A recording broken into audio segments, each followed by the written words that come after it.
Assalamu alaikum students. If you're following me, then you must know that we have done with our tenses, and from today onward we are starting grammar portion.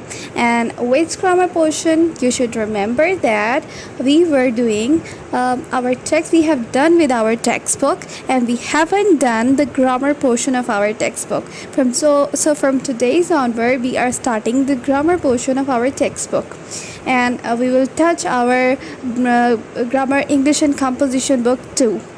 So first of all, we are going to start from parts of speech. Students, what are parts of speech?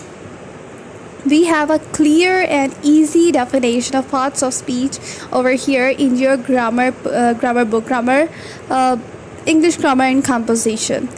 Sentences and parts of speech. When we want to say something, we use words. We generally use words in different combination. A combination of words which makes complete sense is called a sentence. Okay, what is a sentence? They are first of all giving us a definition of sentence. Why they are giving us? A combination of words which makes a complete sense is a sentence, which gives a complete sense, which is understandable, which is not just a combination of different words in a form of jumble of words. No, they are arranged in a proper manner, like in a form of structure, which is a structure of sentence. Okay, if these words are arranged in a proper sequence, and then only then they are understandable, only then they are giving us a complete sense. Okay, so why they are giving us this definition of sentence here while we are studying parts of speech? Because we have to understand, first of all, for understanding the meaning parts of speech, we should understand the meaning of speech, that what is a speech is. Speech are the spoken words. What are speeches? Speech are the spoken words. How they are spoken words? These are the words that we utter for talking with the people, talking with each other, with the other people, okay, with our mates. We use different words. And which type of words? These are combination of words which gives complete sense. Okay, so we can say this is the speech is the sentence. Yes, but the difference is that the sentence can be in the form of written words, and the speech is only in the form of spoken words. Okay, so we can say the spoken sentence is a speech. Yes, we can say that. So we can say the part of speech is parts of a spoken sentence. Yes, of course we can say that. So look at the example of sentence. She goes to school. Please bring me a glass of water. Where do you live? Do not tell a lie. These are the sentences. We speak them. When we start speaking them, when we start talking them, what we do, these sentences turn out to be the speech. Okay, and when we are saying that these are the parts of speech, so what it turned to be, this is the word used in a sentence are divided into different kinds or classes. The words in a sentence, these words sentence in a sentence are divided into different kinds or classes according to the work they do in a sentence. According to the work they do in a sentence. Are you getting, students? These kinds or classes are called parts of speech. What we call them? We call them parts of speech. They are 8 in number.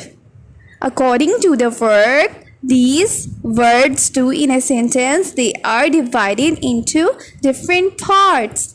And those parts are called the parts of speech.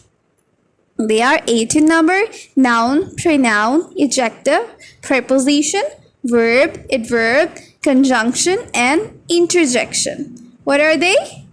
These are noun, pronoun, verb, adjective, article, verbs, adverbs, preposition, conjunction, and interjection. Okay, let's look at this example. The old man tired man was sitting, the old tired man was sitting under a tree and patiently waiting for his son to arrive. Look at this example. They have divided all these words into different parts. They called the article, they called tired man an adjective.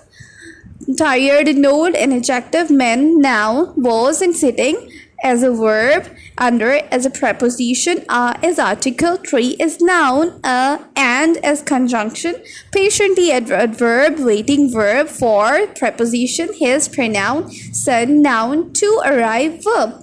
They have divided all the words in the sentence into different parts, and all these parts are what? They are all parts of speech. Are you getting? What is the parts of speech? We can say that parts of speech are parts of sentences. Yes, of course. But these are the parts of spoken sentences. Okay? And today we are starting from the very first thing was what? The very first thing was noun. Okay, so we are starting with the noun. What are nouns? We all are familiar with the definition of noun because we are reading it since our childhood. What are nouns? Nouns are, yes, of course, you have said right.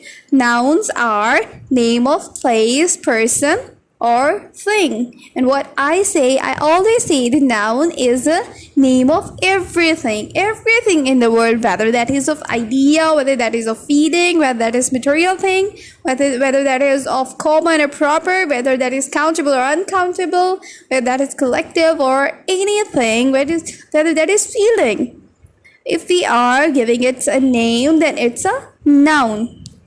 Okay, we are having different types of noun. What is common noun, proper noun, abstract noun, concrete noun, countable noun, uncountable noun, compound noun, collective noun, singular noun, and plural noun. Okay, these all are types of nouns. Okay, why we are reading this at the 9th standard? We have read it in our junior classes too. Then why we are reading it at 9th standard? This is because we have to do the objective portion, and in the objective portion we used to have number of exercises that comes from these types. Yes, of course, we would have a number of MCQs that would be quite confusing. How they would be confusing? They would be confusing if we don't understand the concept of these types. Okay, if we just understand these types and properly, if we understand them, then we would be able to solve them. Okay, so just keep it in mind and clearly understand these concepts. Now, common noun, non-specific people, ideas, things or ideas. Okay, table, book, window, friend. Proper noun, specific people, places, or things like John, Anna, London, Pacific Ocean. These are the specific things. Okay, every name is a specific, every person is specific, of course, so its name would be a proper one. An abstract noun, we should have a proper idea of this thing. Abstract noun, what are abstract noun? Abstract noun, something that you can not perceive with your five senses. Which you cannot perceive with your five senses. How? This is something that we cannot touch. Could you touch freedom? Could you touch love? Could you touch courage? You could not touch all these things. Yes, you could not touch them. So these are all the things that we could not touch, that only present in our mind, are abstract noun. For example, the freedom. Freedom is something independence of people, where the people feel free to do their work. When the people feel free to do their work, they say that they are having freedom. So freedom is what? Freedom is something that present in our mind. We say about the people who are free. Okay, and the love, we are a feeling. Love is a feeling. Is of course courage. Courage is something that present in the mind. Of course, this is also something that present in the mind. And we do courage, we show courage. This is the idea which is quite abstract. What it mean by abstract? We should know the meaning of abstract. Abstract is something that does not exist clearly in the real eyes, with our naked eye. We cannot see that, but we only perceive it with the feelings, with the ideas, with the mind. These are abstract things, okay? So I hope you have got the definition of abstract noun and you would easily understood the things that are quite abstract, that are quite untouchable, are abstract nouns. Okay, then concrete noun. It is opposite to abstract noun. Concrete noun are opposite to abstract noun. Something that you can perceive with your five senses. Yes, you can perceive with your five senses, you can touch them. Okay, the biggest difference between both of these things is that abstract nouns are untouchable, you cannot touch them, but the concrete nouns are things that you can easily touch them, like apple, dog, house, flowers, table, chair, each and everything around you, you can touch them. So these are the concrete noun. Then countable noun. Pen can be counted. Pen are all the things that can be counted.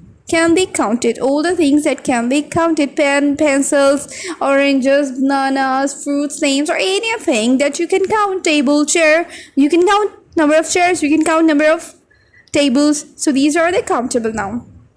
And then we are having uncountable noun.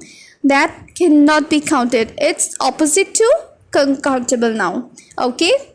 Bread, money, milk, food, water, snow, rice. Could you count the crumbs of bread? No, bread, you cannot count them. Money, yes, you can count somehow, but if you're having in a large amount, you cannot count them. Milk, could you count the drops of milk? No. Could you count the fruit? No. Particles of fruit, could you count the drops of water? No. Could you count the snow falling? No, we cannot count them. Could you count the rices? No, we cannot count them. So, what are these? These are the words which we call uncountable noun, names of things which are uncounted.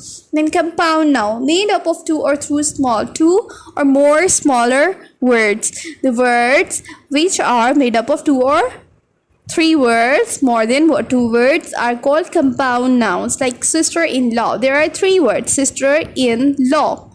Then schoolboy, fruit juice, textbook. These are the words which are made up of two or three words. In collective nouns refer to a group of things or one whole. Okay?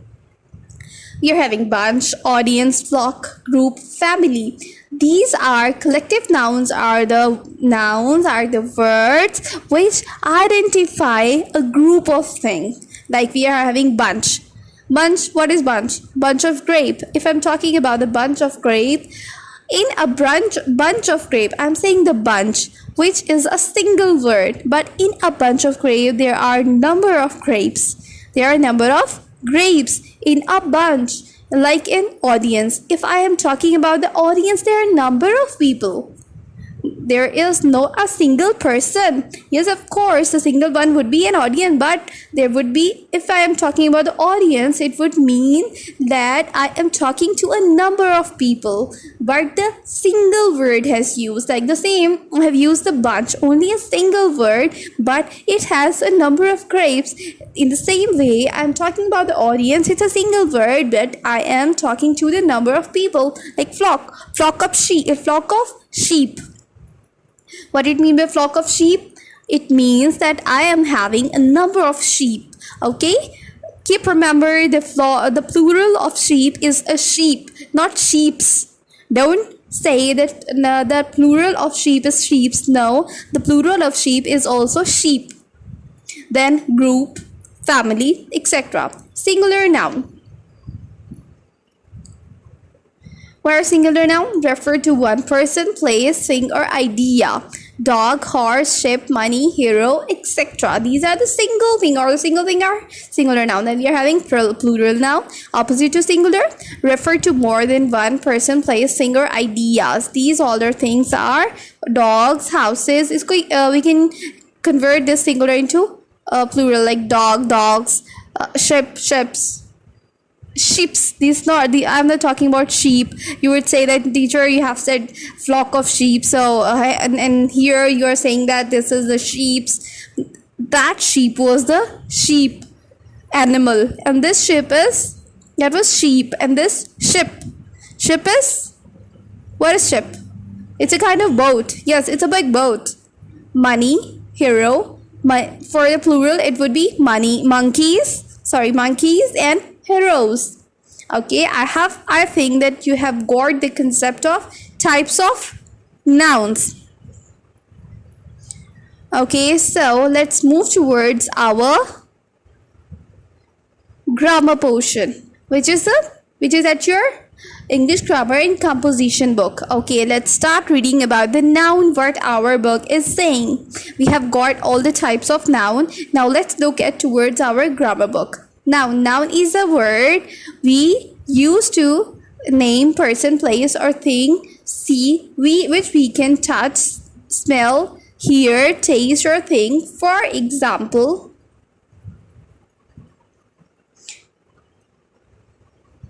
Muhammad Ali was a great leader. Here you can see Muhammad Ali. They have underlined the Muhammad Ali Jinnah, which is a proper noun, of course. Leader is a common noun. The Indus, proper noun, is the longest river in Pakistan. Pakistan is a plural noun. Okay. In the next example, please don't make a noise. Noise is a plural. No, what is noise? Noise is an abstract noun. Yes, good. You have rightly understood that. Naila is suffering from fever. Naila is a plural noun, is suffering from fever. Fever is something that we cannot touch, so it's also an abstract noun. Very good. Children drink milk. Children is? What is it, children? What do you call children? It is an... Have you got the concept? Yes, this is a collective noun. Children is a collective noun because it's a plural. Milk. What is milk? Countable or uncountable? Could you count the drops of milk? No, this is uncountable. Always speak the truth. Truth is what? Abstract noun. Silence is a virtue. What is silence? It's feeling. It's an abstract noun. Is a virtue. What is virtue? Don't speak it virtue. It's not virtue, it's virtue. Virtue is abstract noun. For the type that we haven't read, now we are reading them. The number. There are two numbers in English, singular and plural. We have read singular and plural, I think. So it would be a repetition and it would be a revision for you. The singular number denotes one person or thing, and plural numbers more than one person or thing. Okay.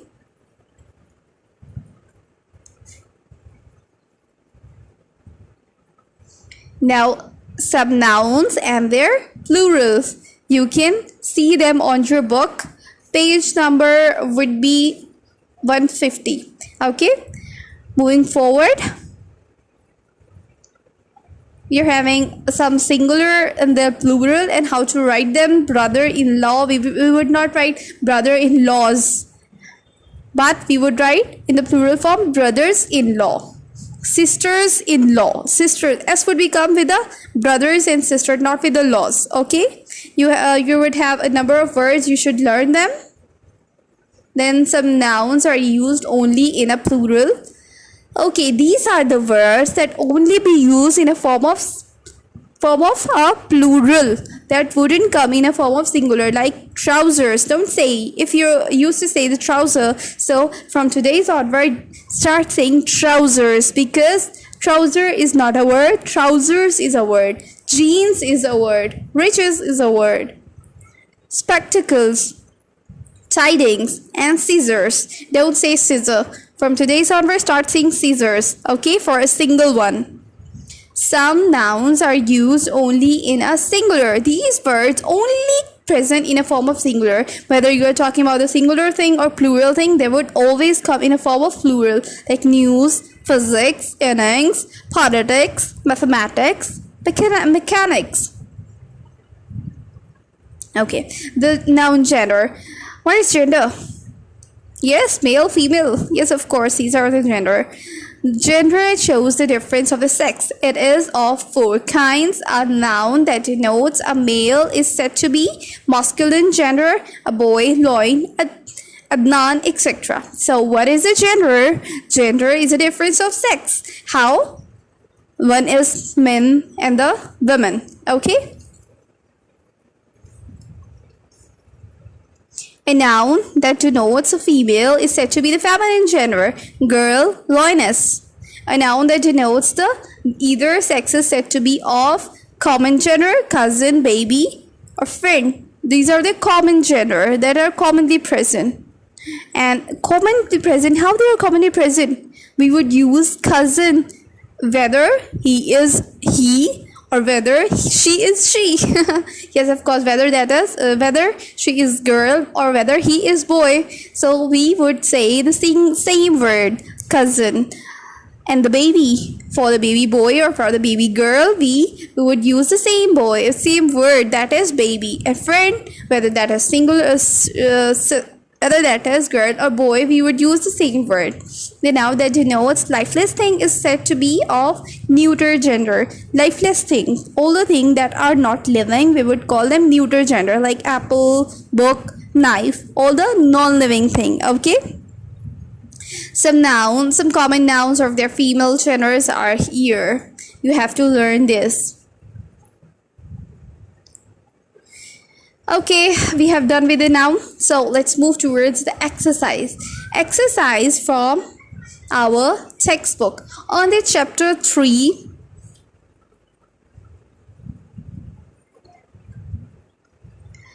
the third chapter, media and its impact, we are having the grammar portion and we are having this exercise. Change the following words into nouns.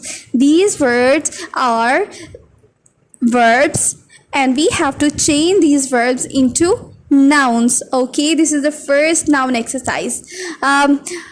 It's important to tell you that we are doing according to the parts of speech. We are doing the grammar portion of your book according to the parts of speech, not according to the grammar on your book. Okay, we are not following the chapter wise. We are not following chapters. Okay, we are following parts of speech because it would be easy for us to understand the concept of one part of speech and then to solve the exercise from your grammar book. So we are following the parts of speech, not the grammar book, grammar portion of your textbook. So this is from as we have read the noun, so we are doing the exercise from the third chapter because they have given the chapter they have given the noun in the third chapter, not in the first or second.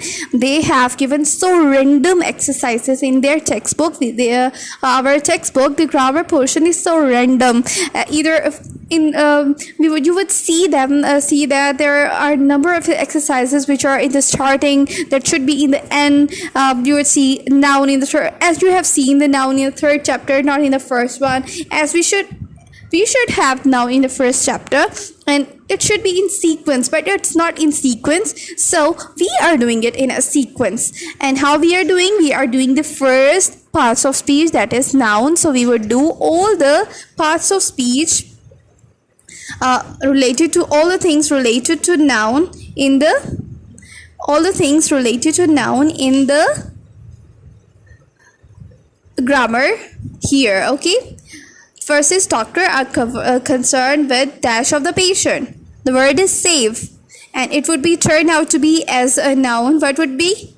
Safety. Yes, of course, it turned out to be safety. In a state of dash, she cried loudly. The word is excited.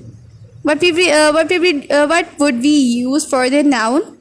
In the state of excitement, of course.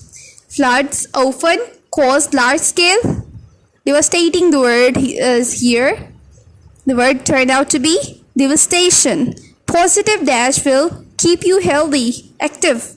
Activity, of course. Her dash was quite obvious. Helpless? What? Helplessness. Yes, very good. She was in a state of, again, hopeless. The word is hopelessness. She has the dash required for the job. Ability. Good. Have you any dash of this act? Justify, the word is here. So, justification. Very good. Okay, very good. You have got this concept. Okay, next we are having on the exercise of noun in the fourth chapter, which is at page number which is at page number 41. You would have the page number 41 exercise, and you're having the topic of abstract noun. This is which chapter? Chapter number 4. Abstract noun. What are abstract noun? I have already explained you in a detail, so let's read the definition. Abstract noun is name of quality, action, state.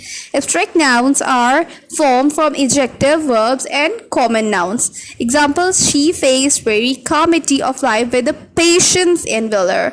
Patience and valor. Could you touch patience or valor? No, we could not touch them. So these are abstract noun.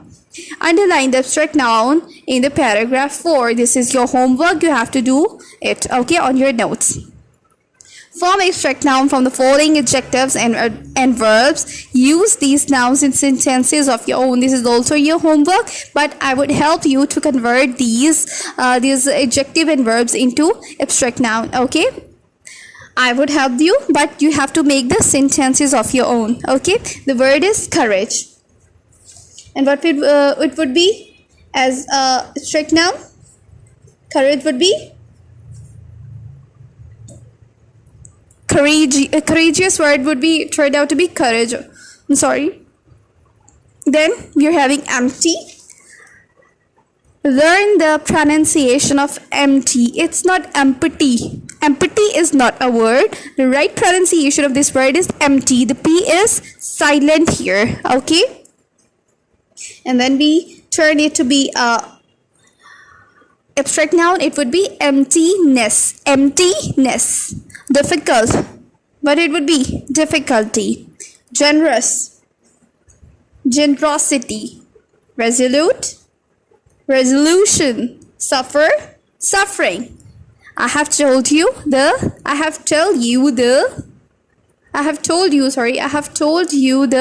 abstract noun of these words. Now you have to make the sentences of your own.